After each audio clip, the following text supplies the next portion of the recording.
Pourquoi Allah, des fois, il nous envoie des appels de phare, il nous envoie des signaux, il nous dit, hé les frères, hé les sœurs, ne vous leurrez pas. Cette vie-là, ce n'est pas une vie d'aisance, ce n'est pas une vie de repos, ce n'est pas une vie de kiff, c'est une vie de lutte. Alors pourquoi, subhanallah, vous mentez? Pourquoi vous ne préparez pas, lorsque vous êtes jeune, adolescent là, je parle à mes petits là, lorsque vous n'avez pas encore 15 ans, pourquoi vous ne préparez pas, subhanallah, l'après-école? Toi, à l'école, tu joues le malin, tu joues le beau dans les classes, tu envoies des papiers, tu t'habilles super bien, tu mets je ne sais pas combien de tonnes de gel pour sortir. Tu as envie de jouer les beaux gosses à l'école. أعوذ بالله السميع العليم من الشيطان الرجيم بسم الله الرحمن الرحيم الحمد لله والصلاة والسلام على أشرف المرسلين حبيبنا ونبينا محمد صلوات الله عليه وعلى آله وصحبه أجمعين رب اشرح لي صدري ويسر لي أمري واحلل عقدة من لساني يفقهوا قولي أما بعد. Après avoir loué Allah subhanahu wa ta'ala par ses noms les plus beaux et ses attributs les plus parfaits, et après avoir fait les prières et les bénédictions sur notre bien-aimé, le prophète de l'islam, Muhammad ibn Abdullah, après avoir déclaré que celui qu'Allah a guidé, alhamdulillah, il ne sera plus jamais égaré. Personne ne pourra plus jamais l'égarer. Par contre, malheur à celui qu'Allah a égaré, car personne ne pourra plus jamais le guider.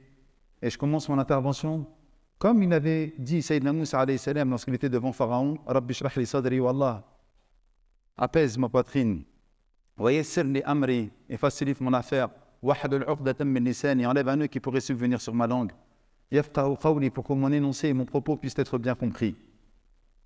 Vous savez, les frères, nous vivons dans une société qui nous ment tous les jours. Tous les jours, on est en train de nous mentir. Et on pense, subhanallah, que la vie, en fait, elle va être facile. Ou on pense que la vie, c'est une succession de facilités, de jeux, d'amusement, de kiff. Mais en réalité, lorsqu'on regarde la réalité de notre existence et comment depuis tout petit, en fait, Allah subhanahu wa ta'ala nous donne des signes, on devrait prendre conscience, en fait, que la vie, elle n'est pas facile. Et combien même vous avez peut-être une vie aisée, ou combien même vous êtes en train de vous mentir, peut-être, quelque part. Vous croyez, en fait, que vous êtes en train d'apprécier la vie, que c'est le top, etc., mais vous êtes en train de vous mentir. La vie, elle n'est pas facile. La vie, elle est dure. Et d'ailleurs, Allah nous l'a dit dans le Coran. Et c'est le titre justement de la conférence.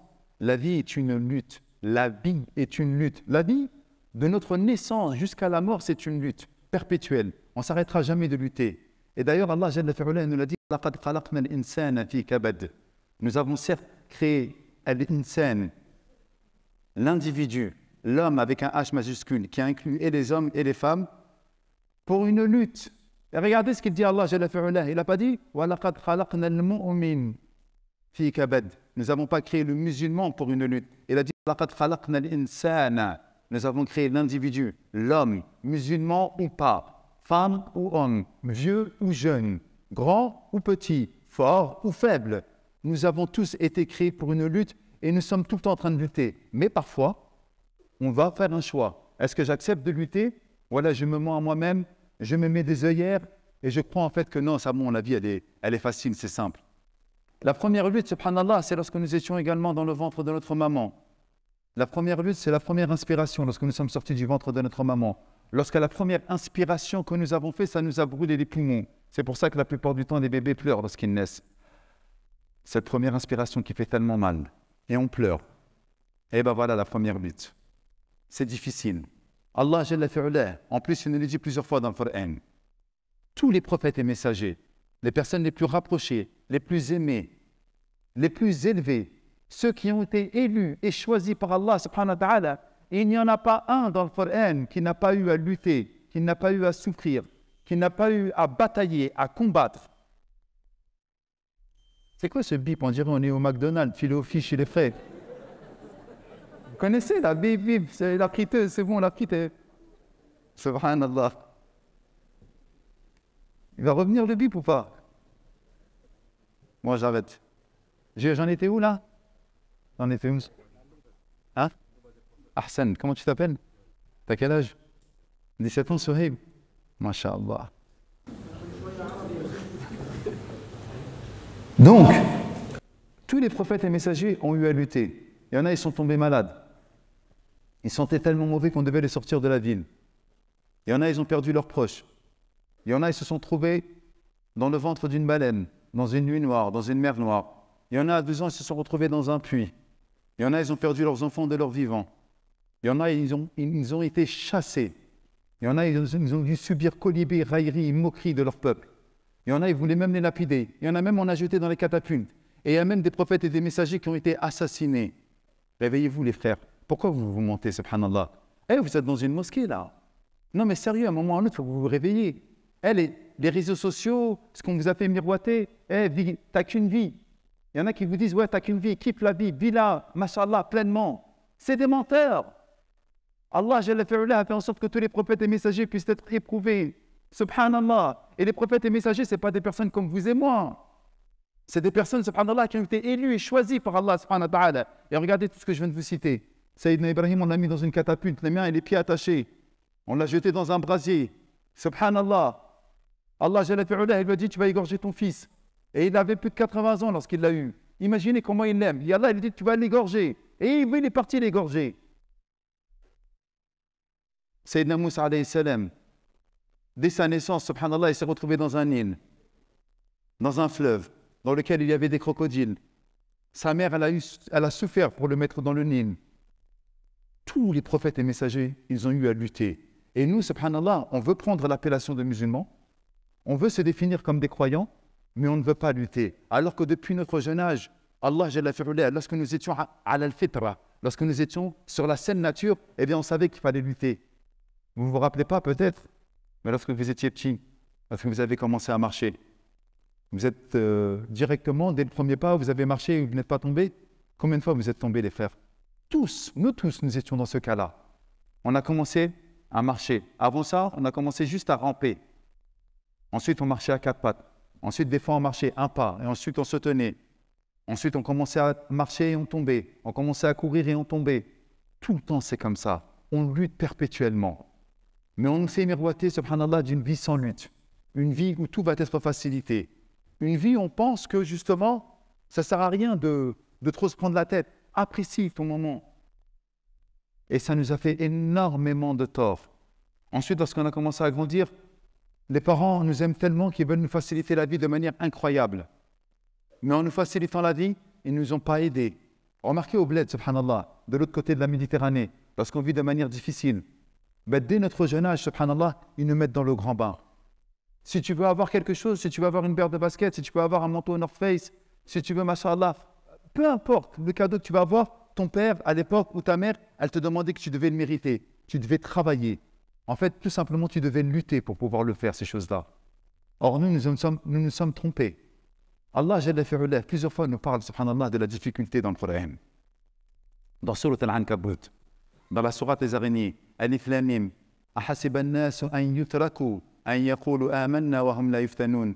Les gens vont-ils penser que nous allons les laisser dire qu'ils croient alors qu'ils n'ont pas été éprouvés? Regardez ce que nous dit Allah subhanahu wa ta'ala. Vous pensez que vous allez dire, ouais, vous êtes des croyants, vous êtes des musulmans, alors que vous n'avez pas été éprouvés? Éprouvés comment? Alors que vous n'étiez pas sur le sentier de la lutte. وَلَقَدْ فَتَنَّا الَّذِينَ مِنْ قَبْلِهِمْ. Alors que nous avons éprouvé ceux qui les ont précédés. Pourquoi? فَلَيَعْلَمَنَّ اللَّهُ الَّذِينَ صَدَقُوا. Pour qu'Allah subhanahu wa ta'ala fasse distinguer ceux qui ont véritablement cru. وَلَيَعْلَمَنَّ الْكَاذِبِينَ. Et pour qu'Allah subhanahu wa ta'ala fasse distinguer ceux qui ont plutôt été des fossoyeurs, des menteurs. Les frères, ce que je suis en train de vous dire, c'est qu'alhamdulillah, Rabbil Alamin, vous êtes venus en nombre aujourd'hui. C'est bien. Vous êtes venus en nombre, écoutez Qala Allah wa Qala Rasoul. C'est excellent.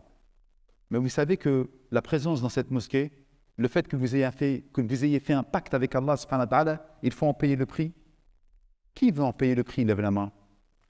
Et m'étonnez pas, c'est mon frère. Voilà, il y en a quelques-uns. Qui veut payer le prix? Lève la main. Barakallahu fikum. Regardez, il n'y en a pas beaucoup qui ont levé la main. Vous savez pourquoi? Que vous le vouliez ou que vous ne le vouliez pas, vous allez le payer le prix. Demain, il y a 2 conférences encore. Aujourd'hui, c'est la vie une lutte et demain, il y a l'enfer ou le paradis. Il n'y a pas 2 autres destinations. Il n'y a pas une destination où tu meurs, comme il a dit le kafir, oh, comme j'aurais voulu être que poussière. Tu meurs, c'est soit la félicité éternelle, soit le supplice éternel. Eh bien, que vous le vouliez, que vous ne le vouliez pas, vous allez le payer le prix. Soit vous allez payer le prix du paradis, soit vous allez payer le prix de l'enfer. Et vous ne pouvez pas rester entre les deux. Donc, je viens de citer un verset dans Surat Al-Ankabut. Allah subhanahu wa ta'ala nous dit également, fait surat al-Baqarah, وَلَنَبْلُوَنَّكُمْ, certes, nous allons vous éprouver, certes, بِشَيْءٍ مِّنَ الْخَوْفِ, avec un peu de peur, وَالْجُوعِ, avec de la famine, vous allez avoir faim, وَنَقْصٍ مِّنَ الْأَمْوَالِ, et avec un petit peu de perte de biens, وَالْأَنفُسِ, et nous allons tomber également malades, et nous allons perdre des personnes qui nous sont chères, qui vont mourir, des proches, وَالثَّمَرَاتِ, et nous allons également perdre des récoltes.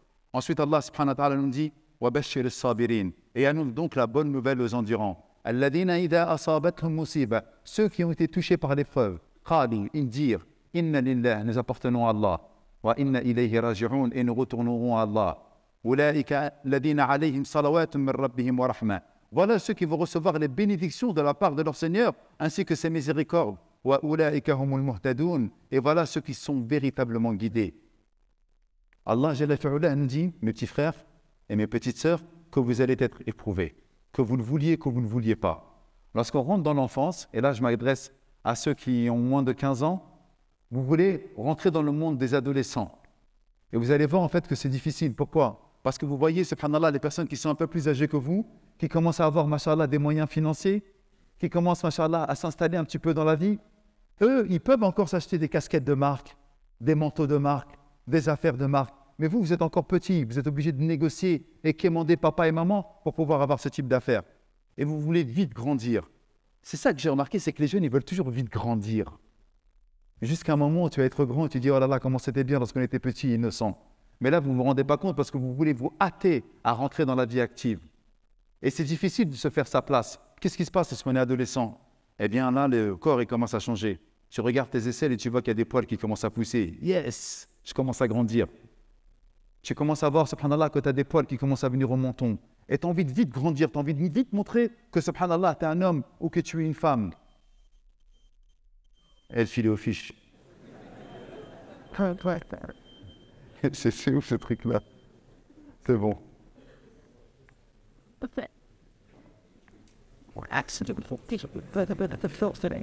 C'est sûr, ça me rappelle toujours ça, subhanallah. Et donc, on voit les jeunes qui veulent vite grandir. Mais vous voyez très bien qu'en fait, vous vous retrouvez à être dans une perpétuelle lutte. La première lutte, c'est la lutte physique. Ton corps est en train de changer. Ton esprit est en train de changer. Tu as envie de grandir vite. Ton corps est en train de changer, etc.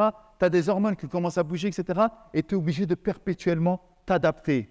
La vie est une perpétuelle adaptation. Jamais tu ne pourras penser que tu vas avoir un moment de répit où tu vas dire « ça y est, maintenant je suis en place ». Une fois que tu es rentré dans l'adolescence, subhanallah, tu commences à regarder ceux qui sont au-dessus, ceux qui ont 20, 25 ans, qui ont eu leur bac, qui commencent à être à l'université ou qui commencent un petit peu à travailler. Et là, tu as envie de leur ressembler également. Tu as envie d'être comme eux. Et tu vas commencer à étudier. Et tu vas commencer un tout petit peu à essayer d'intégrer la vie. Et dans tout ce que je suis en train de vous raconter, imaginez, subhanallah, qu'il y a des choses qui sont en train de se passer autour de vous. Tu vas tomber amoureux. Mais elle, peut-être qu'elle ne t'aime pas. Tu vas commencer à avoir tes premiers chagrins d'amour. Ah, et ça fait mal. Ça, c'est une lutte également. Tu aimerais bien, subhanallah, pouvoir gagner de l'argent, mais tu sais que l'argent, c'est difficile à gagner. Et il y en a, ils font le mauvais choix. Ils veulent gagner, comment l'argent? Avec la facilité, en prenant des raccourcis. Eux, ils pensent que c'est un raccourci. Mais en fait, ce n'est pas un raccourci. Ils vont commencer à voler, ou acheter des choses qui sont tombées du camion, ou ils vont commencer peut-être à tenir un terrain, ou ils vont commencer peut-être à vendre de la drogue, etc. Pour vite se dépêcher. Ben, bien sûr, j'ai envie de gagner vite ma vie. J'ai envie de vite rentrer dans la vie active. J'ai tout de suite envie de montrer, subhanallah, que j'ai percé. Tu as envie de passer vite fait ton permis. Mais lorsque tu passes ton permis, tu remarques, subhanallah, que ce n'était pas simplement que le bonheur de conduire et d'avoir un volant entre les mains, mais qu'il y a une responsabilité derrière. Que tu dois conduire, tu dois payer l'assurance, tu dois payer la voiture, tu dois mettre de l'essence, tu dois te casser la tête. Ça coûte de l'argent tout ça. Et donc, si ça coûte de l'argent, il faut que je commence à travailler. Tout ce que je suis en train de vous dire, c'est quoi? C'est propre à vous, peut-être les Européens, mais dans tous les pays du monde. Dans toutes les communautés, dans toutes les origines, il y a toujours cet aspect qui est en rapport avec la lutte. On n'est jamais tranquille, mes frères. On est tout le temps en train de lutter. Même les prophètes et les messagers sont en train de lutter. Même ceux qui étaient autour des prophètes et des messagers sont en train de lutter. Et nous, on pense, subhanallah, qu'on va avoir notre vie tout simplement avec une facilité déconcertante. Lorsqu'on a envie de se marier, c'est pas facile déjà de trouver l'âme sœur, de trouver la personne qui va matcher. Et une fois que tu l'as trouvée, va convaincre le papa et la maman. Va déjà convaincre tes propres parents. Et si tu as réussi peut-être avec tout ça, il faut que tu prépares le mariage. Il faut que tu puisses gérer maintenant. Il faut que tu payes l'appartement, l'électricité. Elle ne va pas vivre chez papa et toi, tu vas vivre chez maman. Et après, vous allez vous voir à distance. C'est pas comme ça que ça se passe. Donc, vous allez comment? Rentrer dans une lutte de la vie active pour pouvoir quoi? Pour pouvoir vous gérer. Et les trahisons des amis, les trahisons des copains, les trahisons des copines, ceux qui ont parlé sur toi, etc., etc. Si tu remarques bien, en fait, la vie n'a jamais été un long fleuve tranquille. Et vous, vous êtes en train de vous mentir. Wallah el Adim, je ne sais pas pourquoi vous vous mentez. Déjà via les réseaux sociaux. Parce que les réseaux sociaux, si vous remarquez, il n'y a aucune lutte. Hein. C'est que la beauté, la bogosité. C'est la belle vie sur les réseaux sociaux. Tout est beau. Tu as une belle voiture sur les réseaux sociaux. Tu as une super belle coupe sur les réseaux sociaux. Les sœurs, elles sont super mignonnes sur les réseaux sociaux. Masha'Allah, tu es parti dans toutes les destinations du monde sur les réseaux sociaux. T'as pas fait une photo dans ton vieil appartement, dans ta vieille chambre à 2,50 balles là. Hein, tu as toujours un super beau panorama derrière toi, etc. Mais c'est ça lorsque je vous dis que vous êtes en train de vous mentir. Et ce téléphone qui est en train de nous mentir, il pense que via Instagram et via toutes ces choses-là, on pense en fait que la vie, il ne faut pas lutter. Tout le monde est beau, tout le monde est joli, avec les filtres là. Mais lorsque tu rentres dans la vie réelle, il n'y a pas de filtre. Qui a déjà vu, subhanallah, un enfant malade d'un cancer? Il lève la main. Un enfant malade d'un cancer, qui a déjà vu? Barakallahu fikum. Ou une personne malade d'un cancer, vous en voyez tout le temps. Voilà. Des fois, on tombe malade. On a des rhumes. On a la grippe. Des fois, on a une gastro. On ne se sent pas bien. Pourquoi Allah Jalla fi'ula, il nous a donné toutes ces luttes-là? Pourquoi? Subhanallah. Pourquoi Allah Jalla fi'ula, des fois, il nous envoie des appels de phare. Il nous envoie des signaux. Il nous dit, hé les frères, hé les sœurs, ne vous leurrez pas. Cette vie-là, ce n'est pas une vie d'aisance. Ce n'est pas une vie de repos. Ce n'est pas une vie de kiff. C'est une vie de lutte. Alors pourquoi, subhanallah, vous vous mentez? Pourquoi vous ne préparez pas, lorsque vous êtes jeune, adolescent là, je parle à mes petits là, lorsque vous n'avez pas encore 15 ans, pourquoi vous ne préparez pas, subhanallah, l'après-école? Toi, à l'école, tu joues le malin. Tu joues le beau dans les classes. Tu envoies des papiers. Tu t'habilles super bien. Tu mets je ne sais pas combien de tonnes de gel pour sortir. Tu as envie de jouer les beaux gosses à l'école. Au lieu de penser, subhanallah, parce qu'écoutez ce que je suis en train de vous dire. Hé, regardez, c'est simple. Lorsqu'on vient faire une conférence, si vous êtes venu en nombre aujourd'hui, ce n'est pas pour que vous êtes venu voir Ouamed et comment il est, est-ce que sa tête elle est pareille que sur les réseaux sociaux, est-ce que sa barbe c'est comme ça, etc. Non, vous n'êtes pas venu pour ça aujourd'hui. Hein. Allahumma barik, faites attention. Vous êtes venu pour repartir avec un bagage. Vous êtes revenu, bi'idhnillah ta'ala, pour repartir avec un cahier des charges, avec une mission. Pourquoi le musulman, il est intelligent? Parce qu'il est toujours dans l'anticipation. Le musulman, il anticipe toujours. Ce n'est pas un teubé, il n'est pas bête, le musulman. Nous, on vit simplement le moment présent. On ne réfléchit pas, subhanallah, que de 15 à 20 ans, ça passe extrêmement vite. Est-ce que vous vous rappelez, c'était quand le Covid? C'était quand le Covid? La plupart de vous tous, vous m'avez connu pendant le Covid lorsque j'ai fait la janaza avec Amel. C'est vrai ou c'est pas vrai? Vous vous rappelez ou pas? Ça fait déjà 3 ans. Alors imaginez, ça fait déjà 3 ans. De 15 à 20 ans, c'est à peine 5 ans. 20 ans, vous rentrez dans la vie active. Qu'est-ce que tu vas penser à jouer à 15 ans? Mais arrête, frérot. N'abuse pas. Et toi, ma sœur, arrête de jouer les belles en allant en secondaire. Arrête de mentir. Tu auras le temps de jouer les belles pour ton mari.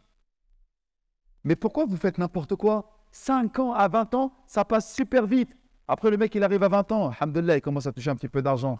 La bourse, la fac, il fait un petit boulot, etc. Il commence à avoir une petite voiture. Il commence à se jouer les beaux. Mais réfléchis un petit peu, de 20 à 25 ans. Tu ne te dis pas un jour, Inch'Allah ta'ala, j'ai envie de me marier et j'ai envie de me mettre bien. Tout ça, c'est des luttes, les frères. Tout ça, c'est des combats. Mais vous voulez vivre comment, votre vie? À chaque fois, vous pensez en fait que de 20 à 25 ans, ça va être éternel. Que ça ne va jamais s'arrêter. Que vous allez continuer perpétuellement à être jeune. Et là, tu fermes les yeux, tu les ouvres, tu as vu 20 à 25 ans. Encore 50 de ta vie qui sont passés like that. Vous réfléchissez pas, subhanallah, que de 20 à 25 ans, tu dis à un moment ou à un autre, hé, Anticipation. Il faut que je commence à me préparer. Il faut que je commence à lutter. Le musulman, il a toujours 2-3 coups d'avance. Le musulman, il n'est pas bête. Le musulman n'est pas idiot. Le musulman, c'est pas un imbécile. Arrêtez, s'il vous plaît. Parce que 20-25 ans, ça passe super vite. Après, tu te retrouves à 25 ans. Et là, tu regardes, subhanallah, que, mashallah, tu as fait le tour du monde, tu as fait des bêtes de photos, tu les as posées sur Insta, etc. Mais lorsque le papa il te demande d'être là, à la hauteur, de ramener l'appartement, de pouvoir t'occuper de ta fille, parce que là, mashallah, tu en as trouvé une qui était bien, etc. Tu as remarqué en fait que tu as dépensé ton argent dans n'importe quoi. Et là, tu te dis, mais subhanallah, j'aurais dû peut-être un tout petit peu réfléchir et de pouvoir organiser les choses, de gérer les choses de manière concrète. Bah oui, parce qu'en fait, on a oublié qu'il fallait lutter, subhanallah. On a oublié qu'il fallait lutter. Alhamdulillah, Rabbil Alamin. Écoutez, il n'y a pas d'âge pour se marier. Hein. Il y en a qui peuvent se marier à 25, 30, 35, 40, 50 ans même. Il n'y a pas d'âge pour se marier. Mais plus c'est tôt, mieux c'est. Pourquoi? Parce que c'est plus facile, c'est facilité après. Mais il n'y a pas d'âge pour se marier. Donc on ne se met pas la pression pour se marier, mais plus c'est tôt, mieux c'est. Il y a des recommandations. Donc qui dit recommandation ne dit pas obligation de se marier à cet âge-là. Mais c'est recommandé. Une fois que tu es marié, bah là c'est une vraie lutte là. Parce que le Nabi alayhi salam, il a dit « Az-zawaj nusfuddin » le mariage c'est la moitié de la religion. Parce que là tu rentres dans le vrai combat, frérot. Ah. Là tu vas combattre contre toi-même déjà. Parce que toi tu pensais que tu étais un beau gosse et que tu gérais et que tu étais opérationnel, etc. Et lorsque tu rentres dans la vie matrimoniale, eh bien là, tout ton paradigme il change. Au début c'était chez papa-maman, c'est facile.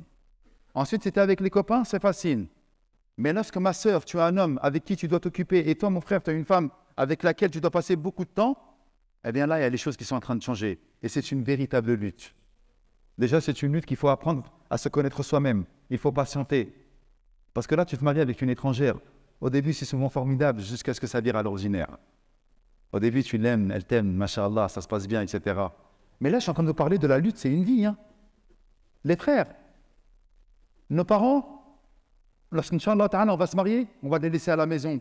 Nos frères et sœurs, avec qui on a vécu et avec qui on a passé beaucoup de temps, on va les laisser à la maison ou eux-mêmes vont vaquer à leurs occupations et ils vont aller, mashallah, faire leur vie de leur côté. Les amis, on va les voir de temps en temps, mais vous verrez qu'il n'y en aura que très peu. Vous voyez là, vous dites, ouais, ça c'est mon gars sûr, c'est mon poteau, ouais. Tout ça, ça va disparaître au moment du mariage. Tu vas changer tes fréquentations, tu vas changer des personnes, et là maintenant peut-être que tu vas voir tes amis, de collègues de boulot. Ouais, salut Julien, ça va, tu vas bien, ouais. Bon, on se retrouve après à la cafette. Hein. Tu vas voir que tes amis vont changer. Mais ce que je suis en train de vous dire, c'est quoi? Anticipez. Commencez. Préparez-vous. Écoutez. Qui aime bien le foot, là, ici, là? Qui s'est fait éliminer dernièrement, là? Avec 2 milliards. Et j'avais vu un truc, subhanallah, il y avait écrit l'échec, shir. Ensuite, il y avait l'échec. Là, on écrivait les montants. Ensuite, il y avait l'échec, c'est-à-dire la perdition avec l'équipe du PSG. J'avais bien aimé cette image-là. Ce que je suis en train de vous dire, c'est que lorsque vous aimez le foot, bon, peut-être que vous êtes jeune, vous ne voyez pas trop, mais même un boxeur, avant de commencer la boxe, etc., qu'est-ce qu'il fait avant de monter sur le ring? Qu'est-ce qu'il fait avant de rentrer dans le terrain? Il s'entraîne, il s'échauffe, il prépare son combat, n'est-ce pas? C'est vrai ou c'est pas vrai?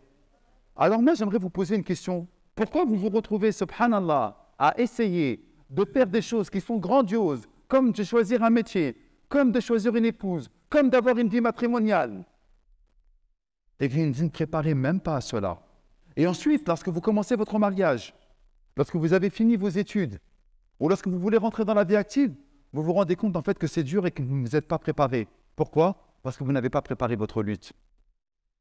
Qu'est-ce qui vous arrive, les frères? À ce point-là, subhanallah, on est arrivé à ne plus comprendre ce qui est en train de se passer. La ilaha illallah. Et après, on a quoi?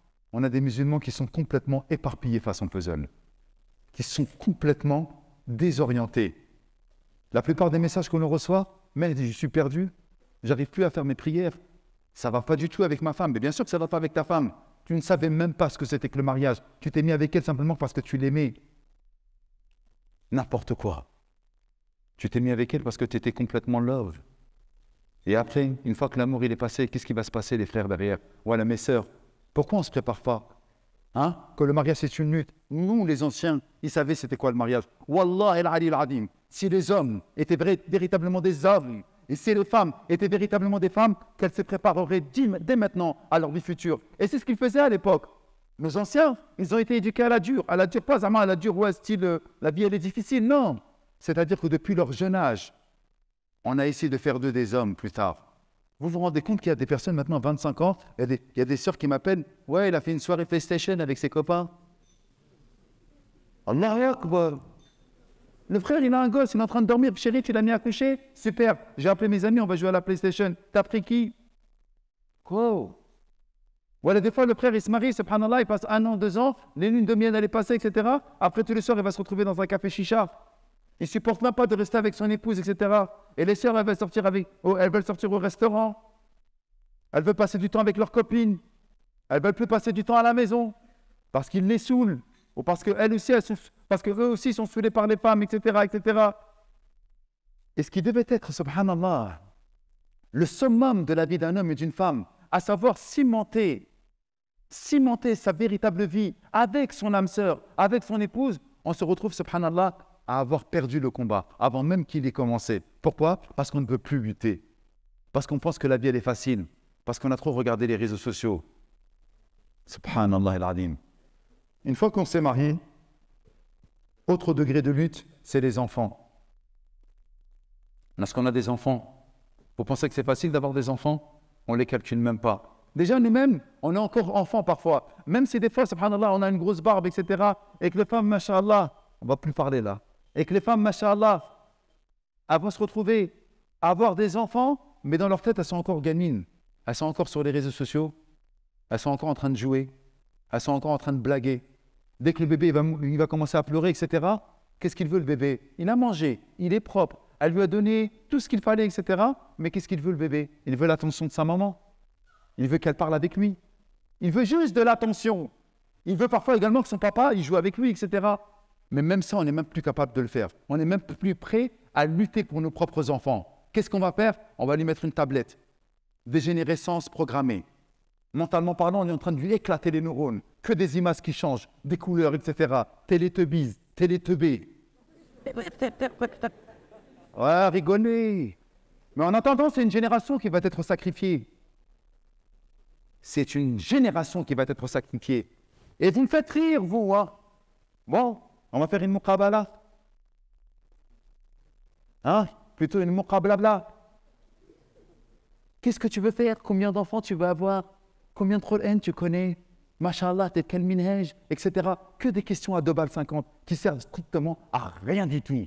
Parce que lorsqu'on est dans le dur, lorsqu'on rentre dans la vie difficile, eh bien, on n'est plus là. Ensuite, qu'est-ce qui va se passer? Si tout se passe bien dans le meilleur des mondes et qu'on ne divorce pas, plus d'un mariage sur 2 finit par un divorce, les gars. Plus d'un mariage sur 2 finit par un divorce. Vous savez que là, voilà, je ne sais pas, on est peut-être combien là? Allez, à Budny, peut-être on est 700, 800 comme ça. Vous vous imaginez là, sur les 800, il y en a 400 qui vont se marier, qui vont divorcer. Ça fait peur hein, lorsqu'on le dit comme ça. Hein. Regardez autour de vous. Là, on est combien là? Peut-être 800, il y en a 400 qui vont divorcer. Bravo les gars, masha'Allah. Pourquoi? Parce qu'en fait, vous ne voulez plus lutter. Oqsimu lakum billah, vous êtes... Bon, calme-toi.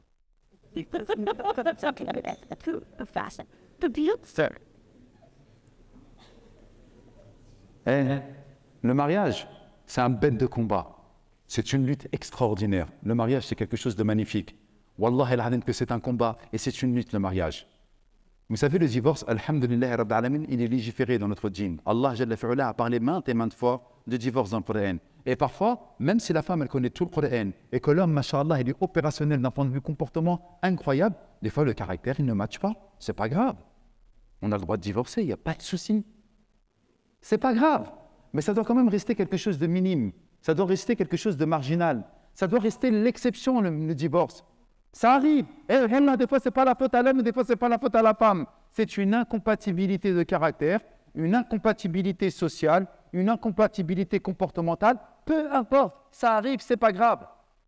Le divorce n'est pas un échec, comprenez-le bien. Mais là où ça devient un échec, c'est lorsque il est devenu comme on est en train de le voir. Donc je disais, le divorce, ce n'est pas un échec. Mais là où ça devient un échec, c'est lorsqu'il se répand dans la société. Et que ce qui devait être exceptionnel devient pratiquement la norme. Un mariage sur 2. Pourquoi? Parce que le mariage, c'est une lutte extraordinaire. parce qu'on ne veut plus combattre. Avant, subhanallah, on essayait de sauver son couple. On luttait pour garder un couple intact. Et lorsqu'il y avait des petites broutilles d'embrouilles, je dis bien des petites broutilles d'embrouilles, ce n'est pas des vraies embrouilles. Eh bien non. Et là, subhanallah, il y a des shayatines qui vont venir. Non, mais tu sais, tu as le droit d'avoir ta vie, il n'a pas le droit de te parler comme ça. C'est n'importe quoi. Tu as ta fierté quand même. A'oudhu billah. Wallah al-adim, avant, lorsqu'il y avait une fille qui venait voir son père, elle disait papa, ça va pas, etc. Lorsqu'il écoutait, parce que les anciens, machallah, ils avaient de la sagesse, c'était les bonhommes, des braves. Lorsqu'il venait écouter, il écoutait les doléances de sa fille. Pourquoi tu es venue, ma chérie, qu'est-ce qui se passe? Ouais, voilà, il m'a fait ci, il m'a fait ci, il m'a fait ça. Lui, il savait si c'était grave ou pas grave. Des fois, il y a des choses graves. Là, on ne laisse pas passer. Attention. Je ne suis pas en train de minimiser les choses. Mais la plupart du temps, franchement, arrêtez, génération TikTok, Instagram, etc. La fille, elle a vu qu'elle n'avait pas la même vie que Kardashian. Elle dit, oh là là, ma vie, elle est pourrie. Mais c'est la vérité. Ils ont calqué une vie qui n'est pas la nôtre. Ils sont en train d'imaginer une vie qui n'est pas la nôtre. Et après, lorsqu'ils n'ont pas la même vie qu'ils voient sur les réseaux sociaux, ils disent, mais ma vie, elle n'est pas à la hauteur de ce que j'espérais. Calme-toi, ta vie, elle est magnifique. Tu as un homme, il est beau, il est en bonne santé. Toi, tu es en bonne santé, tes enfants, ils sont en bonne santé. Tu as un toit. Alhamdulillahi Rabbil Alamin. Des milliards d'individus aimeraient être à notre place. Mais ils nous ont menti, encore une fois. Shaitan nous a fait miroiter le faux brillant de la vie d'ici-bas. Et nous nous sommes vautrés là-dedans. Donc le papa, il écoute et dit, ma fille, rentre chez toi et viens pas me voir. Wallah, il a que ça se passait comme ça. Maintenant même, le papa, il dit, comment ça, il t'a fait ça, il t'a fait ci, c'est des broutilles, hein. Viens, ma fille. Baba, qu'il est là, t'inquiète pas. Ton père, il est là. Mais papa, tu vas vivre combien de temps, papa? Combien de temps tu vas rester, papa? À un moment ou à un autre, tu ne seras plus là, papa. Va, ma fille, construis quelque chose de solide. Va, ma fille, va patienter. Va, ma fille, va endurer. Pourquoi? Nous avons certes créé l'homme pour une lutte. La première des luttes, c'est de pouvoir patienter vis-à-vis de son épouse, et l'épouse doit patienter vis-à-vis du mari. Patienter vis-à-vis des enfants. Ah oui, les enfants, c'est de la bombe atomique. On les emmène au bord du terrain. On voit, ils commencent à toucher, mallah, passement de jambes, etc. On pense que ça va être un grand joueur. On imagine déjà les contrats tombés, etc. Après, on voit, subhanallah, qu'il est frêle, maigrichon. Et on a vu qu'en fait, l'entraîneur, il ne le prenait pas. Il était souvent sur le banc. Et la première déception, bien fait pour toi. Parce que tu as misé sur ton fils pour qu'il puisse quoi? Être un grand joueur. Parfois, subhanallah, on espère que nos enfants ils vont réussir à l'école. On veut qu'ils réussissent, subhanallah, dans les études. Mais ton fils, subhanallah, c'est pas quelqu'un de cérébral. Parfois, il est manuel. Parfois, il est social. Parfois, il a d'autres objectifs. Mais nous, on nous a calqués, subhanallah, et on veut nous mettre tous dans le même panier. Mais nous sommes différents. Première déception du papa et de la maman, ton fils, il ramène que des mauvaises notes. C'est pas parce qu'il est bête, c'est pas parce que c'est un cancre. Non, c'est juste parce qu'on l'a mis dans un endroit qui n'est pas bon.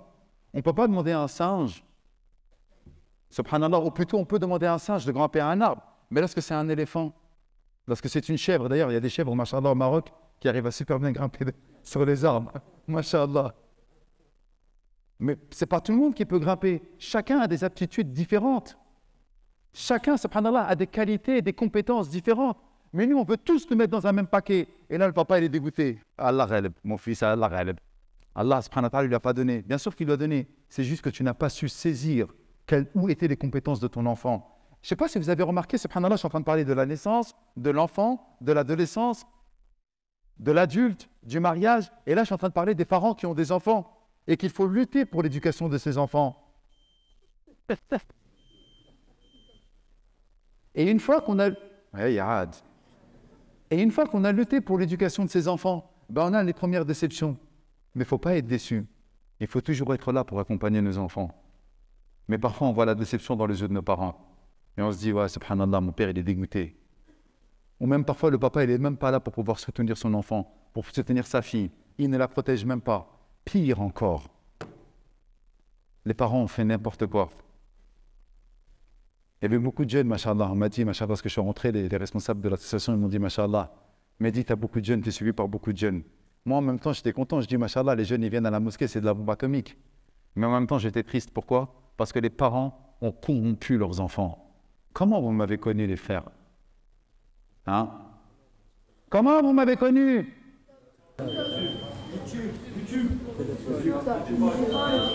Hein, vous m'avez connu à travers ça ou pas? Eh ouais. Donc, pendant que vous êtes en train de dormir et dire « Allah, Allah Rasoul, la Cheikh Nader », etc., vous avez eu quoi derrière, les enfants? Hein, vous avez eu quoi derrière? Hein, mes sœurs, en bas là, Masha'Allah, vous êtes en train d'écouter Cheikh Nader, Masha'Allah, vous êtes en train d'écouter Rachid, Hafidahullah, l'imam Boussena, etc., etc. Et lorsque vous scrollez, parce que vous...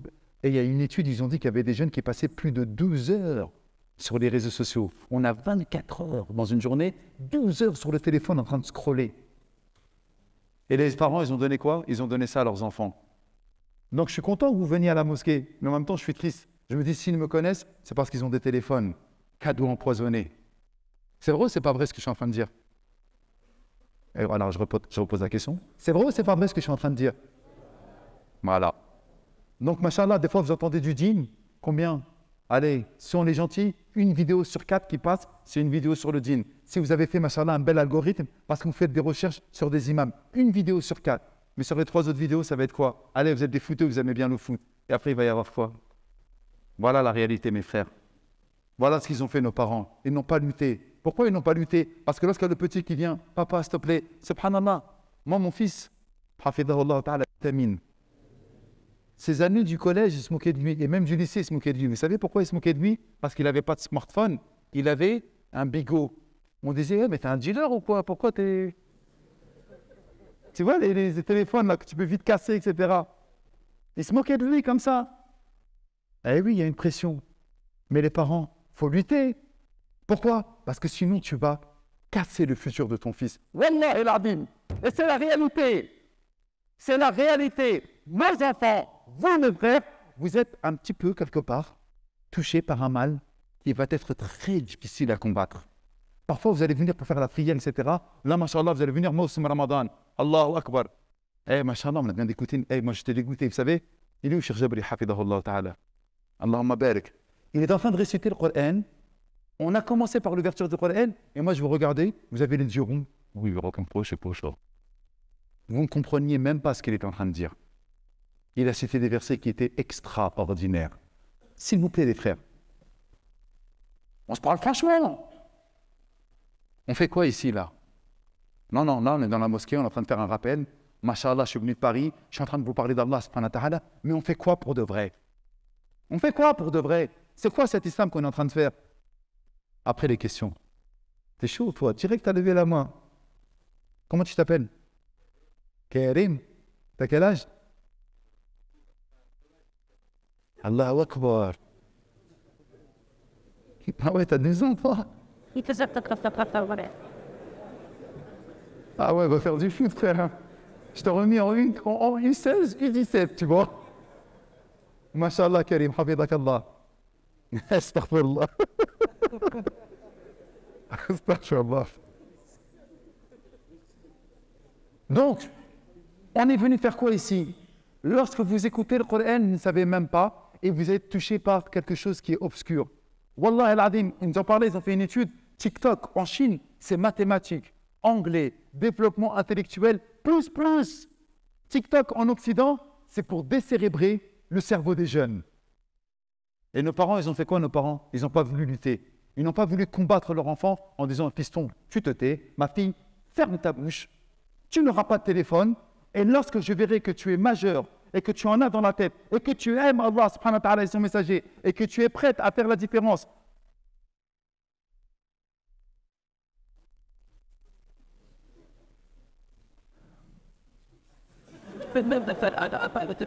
J'en étais où là? Parce que j'étais bien lancé, j'ai eu perdu. Ma fille, et que tu es en train de... Ouais, rigoler, c'est pas grave.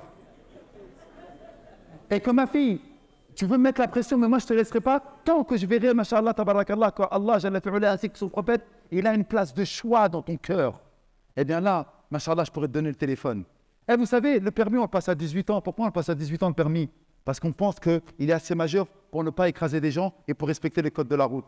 Wallah, que les téléphones, quand ça mène, parfois, Wallah, il faut lui donner, subhanallah, une formation pour pouvoir avoir un téléphone. Qu'Allah vous pardonne et nous pardonne. Combien de petits jeunes, subhanallah, ils ont vu un porno à cause de ce téléphone, lorsqu'ils étaient dans leur chambre? Combien des enfants de l'islam et des musulmans. Wallah al-Adim, ça me touche, ça me blesse. Des personnes dont leurs parents ils disent La ilaha illallah, Muhammad Rasulullah. Des personnes qui sont au premier rang, leur père il est au premier rang. Masha'Allah, tu es au premier rang à la mosquée, mais tu as laissé un téléphone à ton fils pour qu'il regarde al-fawahish, pour qu'il regarde les immondices. Il n'a pas voulu lutter.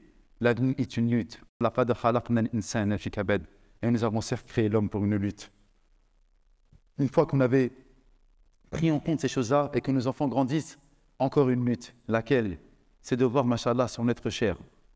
Les enfants qu'on a fait grandir, qu'on a choyés, qu'on a aimés, qu'on a éduqués, qu'on a élevés, qu'on a soignés, qu'on a nourris. Et qu'est-ce qu'ils vont faire? Ils se sont entichés d'une fille. Et là, tu viens de voir, tu le dis, fiston, calme-toi. Je ne pense pas qu'elle est opérationnelle pour toi, cette fille-là. Première déception. Ton fils, il n'en a plus rien à faire de toi. Il l'aime. Papa, qu'est-ce que tu me racontes? J'en ai rien à faire. Ah, rigolez bien, bande d'amoureux, va. Parce que vous êtes là, vous ne comprenez plus rien. Vous ne respectez même plus les liens de parenté. Ton père qui a fait de toi un homme, ton père qui t'a donné un nom, ton père qui t'a donné une patrie. Dès que tu aimes une fille, tu la laisses tomber. Hein? Et plutôt ta mère, subhanallah. Des fois, tu vas aller faire des voyages. Tu vas lui acheter, subhanallah, à ta copine, des bêtes de souvenirs, etc. Et tu vas rentrer, tu vas acheter une abaya à ta mère à 2,50 balles que tu as trouvé dans le souk du coin. Hein? Tu as privilégié, subhanallah, ta femme, alors que ta mère a t'apporté, etc. Voilà les premières souffrances lorsqu'on rentre dans un âge adulte. Les enfants n'ont pas fini de nous faire lutter. C'est une souffrance tout le temps, c'est une lutte, c'est difficile. On sait que nos enfants, ça y est maintenant, ils vont faire leur vie.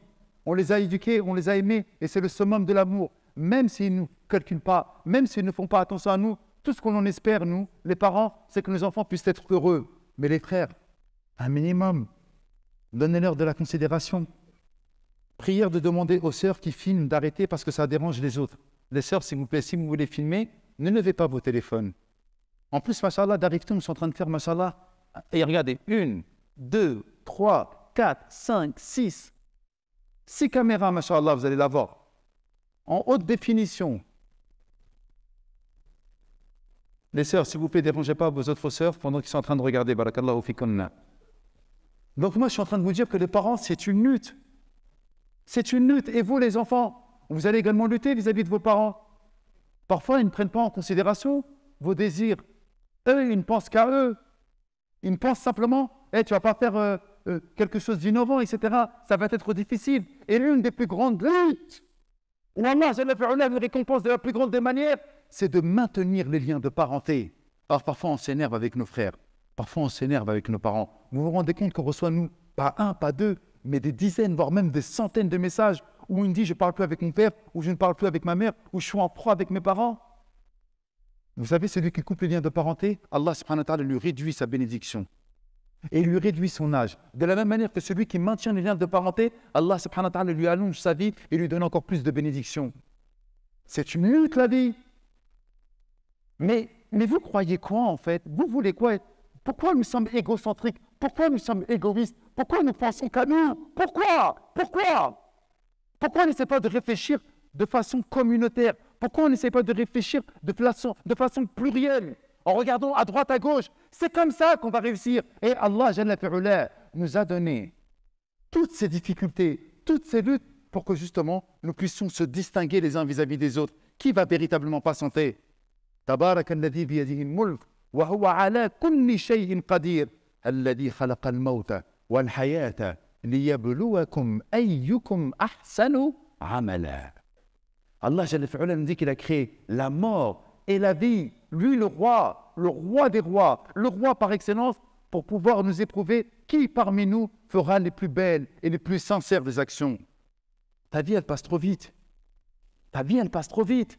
Ta femme, vas-y, ça va. Tes enfants, ils vont partir. Tes parents, ils vont mourir. Tes frères et sœurs, ils vont faire leur vie chacun de leur côté. Qu'est-ce que toi, tu es en train de préparer? On avait dit que le musulman, ce n'était pas un imbécile. Il n'était pas idiot. Non seulement dans sa vie d'ici-bas, il prépare déjà les 5 premières années. Il prépare déjà les 10 premières années. Il prépare déjà son mariage. Il prépare déjà ses enfants. Il prépare déjà la venue de ses petits-enfants. Comment il prépare la venue de ses petits-enfants? En faisant attention à ce que sa fille et son fils se marient avec une bonne femme et une bonne et un bon époux. Et ensuite, lorsqu'on arrive à l'âge de la vieillesse, et là, nos enfants font leur vie, ils vont venir nous visiter de temps en temps, ils sont contents. Qu'est-ce qui se passe à l'âge de la vieillesse? Regardez les anciens qui ont la barbe blanche. Leurs amis sont morts, et ils sont en train de les voir mourir un à un. Ah, tu te rappelles, lui, ouais, il était avec nous, etc. Il est mort d'un cancer. En revenant du bled, il est mort avec son fils, subhanallah, d'un accident de voiture. Ah, lui, il est mort de vieillesse. Ah, lui, il est mort de l'hajj. Ah, lui, il est mort. Et il voit de plus en plus de ses amis qui sont en train de mourir. Ses parents sont morts. Ses oncles sont morts. Toutes les personnes de sa génération sont mortes. Et lorsque ses enfants ils viennent le voir, ce n'est pas la même mentalité, ce n'est pas la même manière de réfléchir, ce n'est pas les mêmes codes, ce n'est pas la même époque. Et là, on est en train de regarder la vie, subhanallah, et son corps commence à le laisser. Il commence à lâcher. Ses genoux commencent à craquer. Il ne bouge plus de la plus belle des manières. Il lutte pour rester en vie. Et à la fin, il se dit quoi? À quoi bon rester encore? Je suis complètement dépassé par la nouvelle technologie, par les gens. Ils ne me comprennent pas. Je suis de l'ancienne époque, etc. Et il est en train de lutter pendant sa vieillesse. Et tout ce que je suis en train de vous dire, ça n'a qu'un seul but. Vous savez pourquoi la vie elle a été créée par ces difficultés et pourquoi Allah subhanahu wa ta'ala a créé la vie pour une lutte? Tout simplement pour une seule et unique raison, et qui est très forte. C'est que notre vie n'est pas faite pour cette vie d'ici-bas. Toutes les difficultés, les souffrances que nous avons reçues, c'est pour sans cesse nous rappeler que nous sommes de passage ici et que nous avons un rendez-vous avec Allah subhanahu wa ta'ala et que la véritable vie, c'est la vie dernière, la vie de la félicité, la vie de la beauté, la vie de la santé la plus sublime, la plus totale et la plus éternelle. Et lorsqu'Allah nous crée ces luttes, ces difficultés, ces malheurs et ces épreuves, c'est pour nous rappeler sans cesse, mes frères et mes sœurs, que cette vie-là, c'est une vie de passage. Et qu'est-ce qu'on a voulu faire, nous, dans cette vie de passage? On a voulu s'y établir éternellement. Pourquoi? Parce qu'on a pris pour modèle des gens qui n'imaginaient pas vivre de l'autre côté. On a pris pour modèle des gens qui n'imaginent même pas qu'il y a un enfer ou qu'il y a un paradis. On a pris pour modèle des gens qu'il fallait absolument qu'ils fassent au maximum de vivre toute leur vie et qu'ils puissent kiffer leur vie que simplement ici. Or nous, c'est ça notre modèle? En vérité, et sans se mentir, en vérité, hein, sans se mentir, parce qu'on est entre nous là, on fait exactement la même chose qu'eux. On n'arrive même plus à patienter vis-à-vis de rien du tout, ni de pouvoir faire les prières. Et vous savez ce que je viens de faire là depuis tout à l'heure? Et là, ça y est, j'ai fini ma conférence. Hein. J'ai simplement parlé, comme j'aurais pu parler à un chrétien, à un juif, à un non-croyant, à un concitoyen qui n'est même pas musulman. Est-ce que j'ai parlé de religion depuis tout à l'heure ou pas? Est-ce que ce discours-là aurait pu obtenir à n'importe qui, peu importe l'obédience et la religion qu'il avait, oui ou non? Oui. Alors imaginez en plus qu'on n'est même pas prêt à faire des sacrifices pour notre religion, pour l'islam. C'est la vérité. Là, j'ai simplement parlé qu'on n'était même pas prêt à faire des efforts avec les gens de notre famille, avec nos épouses, avec nos enfants. Lorsque je parle de téléphone, etc., ce n'est pas simplement par rapport à des musulmans. Je n'ai pas dit ça. On n'est même plus prêt à patienter vis-à-vis de nos proches.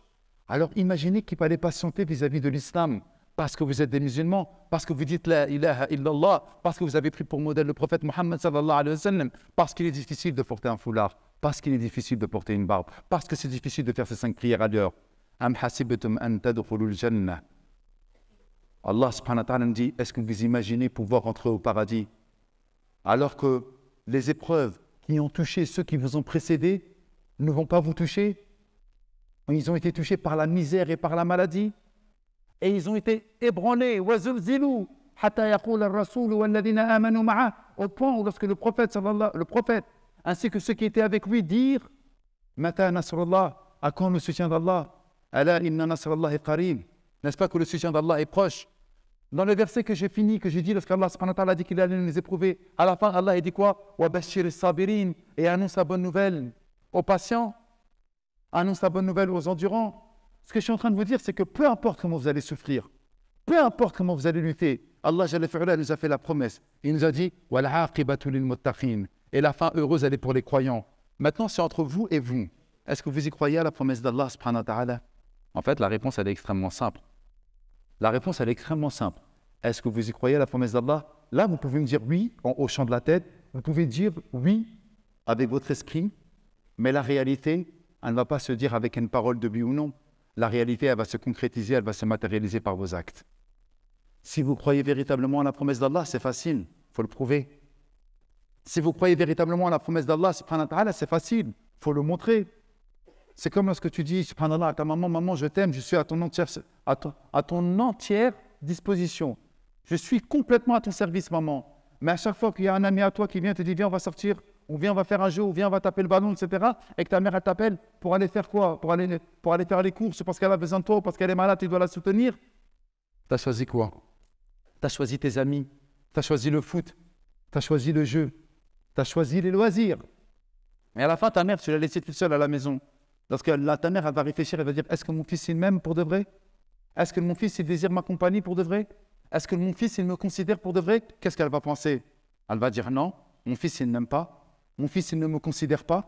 Pourquoi? Parce que tu as fait un choix. Eh bien, de la même manière, si toi, tu penses véritablement te rapprocher d'Allah, et tu penses véritablement que la promesse d'Allah, elle est véridique, qu'il y a un paradis de l'autre côté, et qu'on doit éviter l'enfer, et que c'est lui qui va donner ton épouse, et que c'est lui qui va donner un métier noble, et que c'est lui qui va faire en sorte que tu vas réussir tes études, et c'est lui qui va te donner ta santé, etc., ben matérialise la réalité de la chose. Sois concret dans ta vie. Comment? Bon, en montrant, ya Allah, je suis prêt à accomplir ce que tu m'as promis, à savoir que je vais lutter dans cette vie d'ici-bas, et que tu vas me donner la récompense sublime, suprême, ultime, qui est le paradis. Mais tant que tu ne le montres pas réellement, concrètement, eh bien, pose-toi la question si tu es véritablement sincère avec Allah subhanahu wa ta'ala. Moi, je suis désolé, les frères, on ne va pas parler chinois. On peut raconter ce que vous voulez. On peut dire ce que vous voulez. Il y a une parole où on se dit, oui, je suis musulman, mais il y a une autre parole qui prouve que tu es musulman. Et vous l'avez entendu plusieurs fois, je suis vegan, mais il mange de la viande. Pourquoi tu dis que tu es vegan alors que tu manges de la viande? Tu n'es pas vegan alors, c'est pas vrai. Je suis musulman, mais je ne pratique pas ma religion. Comment ça se fait que tu peux te dire musulman alors? Réveillons-nous, soyons concrets, essayons de matérialiser, de concrétiser les choses. Faisons en sorte que notre vie qui soit une lutte profitable, et qu'à la fin du combat, peu importe, à la fin du combat, lorsqu'on sortira du ring, ou lorsqu'on sifflera les 90 minutes, sans prolongation bien entendu, et que bi'idhnillah ta'ala t'aura marqué beaucoup de points, beaucoup de buts. Comment? En ayant été dans l'adoration d'Allah subhanahu wa ta'ala, eh bien bi'idhnillah ta'ala tu récolteras véritablement le succès. Mais tout ce que vous avez entendu aujourd'hui ne servira strictement à rien du tout s'il n'est pas suivi d'action, s'il n'est pas suivi d'actes palpables, concrets, qui montrent que vous avez compris. Barakallahu li wa lakum fil Qur'an al-azim, wa nafa'ani wa iyyakum bima fihi min al-ayati wa dhikr al-hakim, walhamdulillahi rabbil alamin.